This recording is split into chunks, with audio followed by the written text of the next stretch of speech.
Hello, welcome back to the bike shop here at Paul Component Engineering. My name's Paul, and today we're going to talk a little bit about single speed mountain biking. And what we have here is a single speed mountain bike. There's one gear here, one gear here, and very simple. That's the way we like it. This is an Engin. This is made in Philadelphia. This was actually a prototype of their 29 Plus setup. And I wrote it and I gave it a thumbs up because it's awesome and I love it. And these Moonman handlebars are just for fun. They're just, I mean, how could you not love that? Well, we have our through axle hubs. This is the FUB, stands for front hub. This is a 15 by 100. And we have our 12 by 142 Word hub. A little bit more about the Word later on. Our single speed hub. Both of these hubs, when through axles came along, are designed from the ground up, and they are working great. They are bomb proof. This is a sneak peek of our through axle quick release. A lot of people are calling it a through axle axle. We prefer the through axle quick release axle.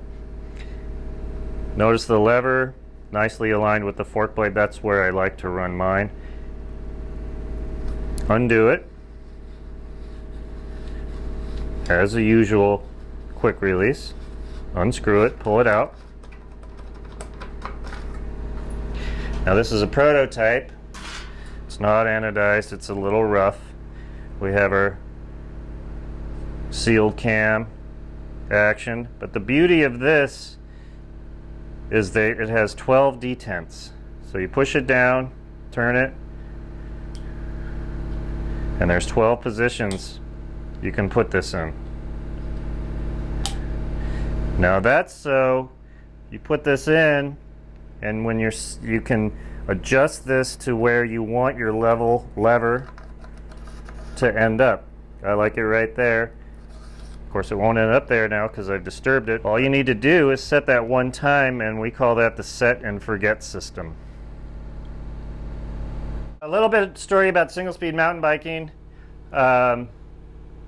Generally in my mind it was thought up by a guy named Bobby Seals. Of course clunkers, all bikes go back to single speed, but Bobby Seals had a company called Cool Tool. He wanted to build a bike to support a race team, and that became the Retrotech. And to attract attention, he rode one speed in a tutu and a Speedo.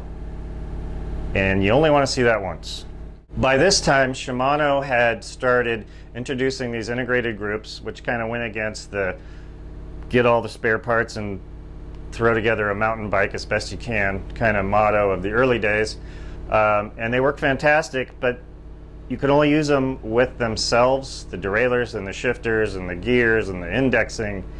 And for some of us old timers, that kind of bugged us a little bit. And then a year later, they added another gear. And so to have some new cool stuff, you had to start upgrading all the time. So we just said, phooey.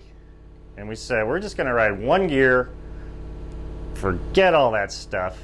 And then came along Ventana and the Amigos race team.